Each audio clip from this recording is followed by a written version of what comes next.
What's going on, and welcome to year number 2!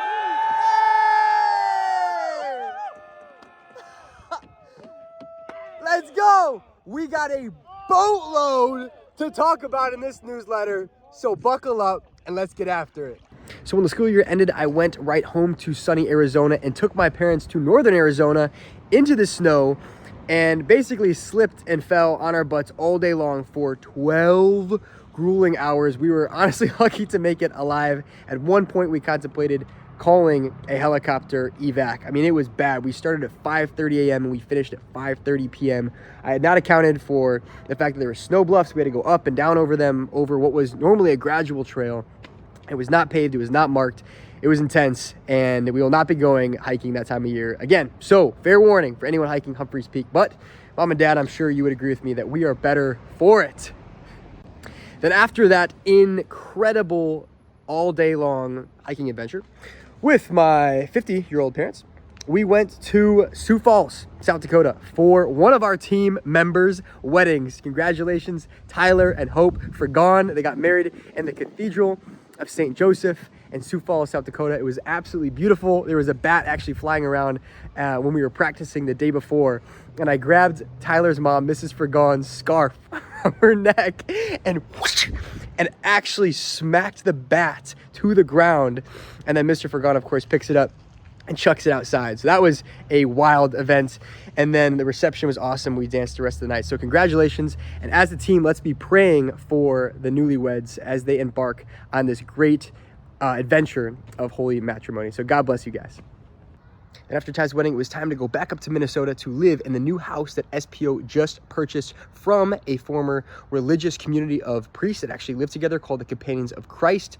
Shout out to you guys. Thank you for the house. So we lived in this home, which is now the UST women's household. And then after SPO Summer Training 2023, me and one of my greatest friends, Gavin Gunkel, who is a third-year missionary at The Ohio State University, go Bucks, we led a household together, and it was electric. I was the steward, meaning I was kind of in charge of the chores and grocery shopping and things like that. And then Gavin was the household leader. So it was a wonderful house. We did a ton of stuff together, and it was 2 weeks long. So we were really running fast and running hard before we would go to July. So this is June, and I also had a 7-footer on the tandem for the first time. His name's Jack, and he is the center for the Minnesota Golfers Go Golfs. Then for the 4th of July, I tried to barefoot water ski for the first time. I did not end up standing up, but I did skid on my butt and on my back at about 45 miles an hour on top of the water, which is a wild experience. And hopefully next summer I can stand up on my 2 feet. After this, I went to Boston for the first time, out to the East Coast, and I visited the SPO chapter over at Northeastern. And it was incredible. Really cool to see how they live in one of the brownstones. Very different from our very spacious house and property in Minnesota with a yard. Their yard is on their roof, and it's called a deck.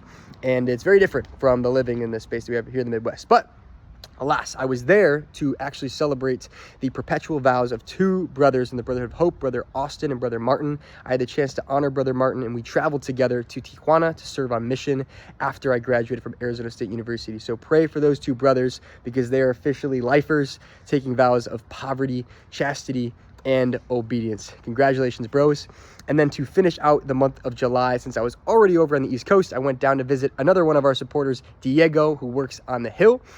And I got to see a little bit of the Capitol and even go on the speaker's balcony. So thank you so much, Diego, for hosting me so well. And what a great weekend that was. At the end of July to about early August, I had the incredible opportunity to travel to Lisbon, Portugal with one of my best friends in the whole world, Caden Sayre, on pilgrimage to World Youth Day. My confirmation saint, Saint Pope John Paul II, founded this during his papacy, and it's always been my dream to go. So this year we made it happen. I would like to spend the rest of this newsletter actually sharing some incredible stories from this pilgrimage and then from some of the holy sites that we were able to visit. So the first place we visited was Fatima, where Our Lady appeared in 1917 to 3 young shepherds, and she revealed many secrets about herself and about the future. But the third one was released decades later. I'll get to that one in a second. The second one was that Portugal would have peace amidst the war. So in 1942, all of the women around gathered their jewelry together and built this beautiful crown. Then the third one was that, the third secret, that a bishop dressed in white would face persecution And that is exactly what happened. Is our Pope, St. Pope John Paul II, at the time in 1981, had his life on the line when he was shot twice by an assassin. And he said that it was Our Lady that saved his life. So he had the bullet in his hand, and he said, a year later, I will return to Fatima to thank Our Lady. And there was that crown, and there was a perfect spot at the base on top that fit a 9mm bullet. No screws, no adjustments, nothing. He just went there and had the sense, I think I should put this bullet there. Saints, man, crazy. So he puts this bullet in there and is there to this day. And we got to see the crown, and of course here is a picture of it. So Fatima was amazing, and just feeling the spirituality of everybody, and we got to do a procession and all the different cultures. This is before World Youth Day, days before, and people are already there praying on their knees. So thank you, Mary, for protecting us. Then after Fatima, we went to Coimbra, which is basically like the Tempe, Arizona, but of Portugal. So it's like a university city, a lot of young people, a lot of life. And we went there for a pre-World Youth Day retreat. So World Youth Day, as it is already basically a week-long retreat. But the Beatitudes, the organization that we went with, which is has lay people as well as religious in the community. It's beautiful. They are in Denver, they're in France, and other places. Their main language is French. And so we actually had translators in our ears the whole time as they were giving talks and they were worshiping, all in French. Sometimes they would do English, and we even got to see the play It's a Wonderful Life performed by French people. So Coimbra was incredible, and that was where we had our first pretty large mass, which was 14,000 people. But boy, we had no idea what we were in store for the 1.5 million people that were to come in Lisbon. And then finally, after Coimbra, we went down to Lisbon for the main event. Oh my goodness, I have never seen that many people in my life, maybe except for 2016 when the Cubbies won the World Series in Chicago, but still this did not compare because it was for days on end. So just to get a meal, it would take hours because you'd be waiting in line, and every single restaurant, they didn't put too many additional food trucks and additional spots up. They probably should have. So we would wait so long for a meal, and then by that time it was already like, the afternoon. And so you basically got one, maybe two meals a day if you were lucky. Water, thankfully, we could fill up everywhere. The tap water was safe. So we were filling up our bottles whenever we could, but very hot. The temperature was like 101 on that final day of Mass. But I got to see Bishop Barron live, and it was really crazy. I went with Caden, like I said before, but I had probably 20 or 25 other friends from America that I knew were going, but were not with our group. So I was like, realistically, I'm not going to see any of them because there's so many people. And on my honor, on God, we saw every single person from Arizona, from Illinois, from Virginia, from of course, Minnesota, everywhere. It was wild. So God made a way, and we took pictures with all of them. I'll include some of the pictures here. And then for the final Mass, this was something else. So the reason that people come to World Youth Day, of course, is for the final papal Mass. This is pretty much like a 2-day event. It's a tradition for the pilgrims to walk all the way from wherever they're at in the city of Lisbon to the site where they're going to be sleeping, camping out, and then attending Mass the following day. And so 1.5 million people take to the streets. There's basically only 2 highways to get to this place, and it's filled all 6, 7, 8 lanes, all these different cultures, all these countries walking. You'd see the flags. It's just absolutely beautiful. What was not so beautiful was the food situation and the water, and at least they had every single porta potty in Europe lined up, but even all of those were full when people arrived. So we got to our spots, and the vigil, the Pope arrived the night before, and there was Eucharistic adoration. And this was really the highlight of the entire trip for me, as 1.5 million people got on their knees in the rocks after traveling all day, sweating and exhausted and over hungry and overtired and maybe a little bit angry, and the cost of the trip and getting there from all corners of the earth to get to this one big field, all there together, to look forward and gaze at this small, simple, humble piece of bread, of unleavened bread. And it was either just bread, and we were all just so greatly deceived to be there, or it was not. Or it was not. Or it was the body, blood, soul, and divinity of Jesus Christ, our Lord, who brought us all together for World Youth Day, who inspired JP2 to create this incredible time together as Catholics, as youth from around the world. So if you're watching this right now, and in your heart of hearts, like, maybe I don't believe in the Eucharist, and that the fact that it is Jesus Christ, body, blood, soul, and divinity. In Scripture, Jesus says, this is my body given up for you. Not this is a representation. This is a substitute. This is a symbol. No, this is the sacrifice. And so Jesus gives that same body, his own flesh, every single Mass, every day around the world. It's happening right now, the transubstantiation, where the priest prays that prayer and it becomes the body, and the wine becomes his blood. And so especially as Catholics, there are so many people, and even in close circles, that receive, and they don't know what they're receiving. It is not a symbol. It is God. And so pray with that. I urge you to beg God for faith in this area. So after Eucharistic adoration, we had a guy named Guillaume from France. He lugged a massive pig leg, and we cut fresh prosciutto off, and we hung out the rest of the night. And I know that nobody got sleep, especially the Spanish. The Spanish for sure got no sleep. And as a result of them getting no sleep, nobody else got any sleep. But we were woken up at 6:30 a.m. The sun was coming up over the ocean. Absolutely beautiful, beautiful. And then you hear,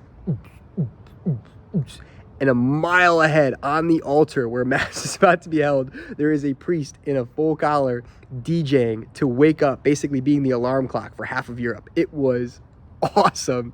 So he finishes his set like 15 minutes later. Everybody's awake. We're all kind of groggy. The toilets are starting to get jammed. Everybody's going crazy. We are canned tuna for breakfast with bagels. The gluten-free people are freaking out. Thank God I'm not celiac. But the Pope shows up, and we have this Mass, and the people that are going to be the Eucharistic ministers are lined up for hours before, because they've got to feed 1.5 million people Jesus Christ. And it was just absolutely beautiful to see all the lines, and that everybody that was in a state of grace received. It was beautiful. And the Pope had a wonderful homily, a great message. Be not afraid, and don't let your thoughts just stay thoughts. Actually realize them in the world, and have big aspirations. Aim high and then train. And I love that. I love that so much. And then, of course, the Pope announced that in 2027, the next World Youth Day will be in South Korea. So who's coming with me?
To have a pure and simple desire to be a people, a community constant and tireless in the efforts to include, integrate, and lift up the fallen.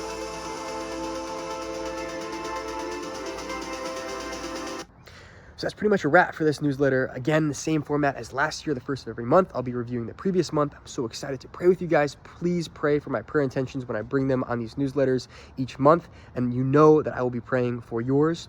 I thought it was cool as well. At that final Mass, 1.5 million people attended. 700 bishops. There's probably only like a couple thousand bishops in the entire Catholic Church. And then 10,000 priests co-celebrated that Mass with the Pope. Absolutely wild. And so this pilgrimage, this World Youth Day, Coimbra, Fatima, and then after we actually got to go to Rome, which I haven't even talked about yet. Maybe I should talk about it. Okay, we'll talk about it really quick. So Rome, we were at the Community Beatitudes, which was amazing because the third most powerful cardinal down knows Father Nilsson, who's a canon lawyer. He's got like 6 PhDs, speaks 8 languages, like JP2, basically a saint. Hopefully he doesn't see this because he would hate me saying that. But he took us around. We got to see inside all these amazing places, the Swiss Guard Chapel, places people don't get to go. We got to go in the basement of St. Peter's Basilica and pray Mass there, and then go on top of the dome and see a view of all of Rome. It was beautiful. Got to go into the catacombs and pray Mass. And the Ricards, one of the parents of some of the guys we were with, and one girl, They celebrated their 25th wedding anniversary, and we got to go see the heads of St. Peter and St. Paul in the tomb of St. Catherine of Siena, the tomb of St. Peter, the tomb of St. Paul. And my favorite church was St. Paul outside the walls. And Father Nilsson had asked us to prepare a speech about each saint that we were going to. And so mine, he assigned, was St. Paul. So that was a really cool moment for me, working for St. Paul's outreach in St. Paul, going to St. Paul's Cathedral. I mean, he should be one of my primary intercessors next to Mary. So absolutely amazing trip in Rome. It was too short, 3 days. We saw as much as we should have in like 2 months. So thank you. Shout out Father Nilsson and Beatitudes. And I was poured into so heavily by the religious, by the sisters, by TOR sisters, that I just have so much wisdom from worship, so much to talk about with the guys about how to lead dinners, about how to have small group. And we really just got to look to the saints more. And that's, those are my role models, and these religious really set me straight. And so I have a fire lit under my tail right now. This is jet fuel heading into St. Thomas. So I'm pumped for this year, and we'll close in a quick prayer. En nombre del Padre, del Hijo, del Espíritu Santo. Amén. Dios te salve María, llena eres de gracia. El Señor es contigo. Bendita tú eres entre todas las mujeres, y bendito es el fruto de tu vientre Jesús. Santa María, Madre de Dios, ruega por nosotros pecadores, ahora y a la hora de nuestra muerte. Amén. En nombre del Padre, Hijo y Espíritu Santo. Let's get it, baby! Okay, I know this is already the longest newsletter in the history of newsletters, but if you want to hang around a little bit longer, I'm going to put 10 awesome World Youth Day photos, most of them professionally taken, with quotes, the top 10 quotes that the Pope said this World Youth Day, and behind it all will be the theme song from World Youth Day Lisbon. So hope you've enjoyed, and check out some of these incredible photos and quotes. Enjoy.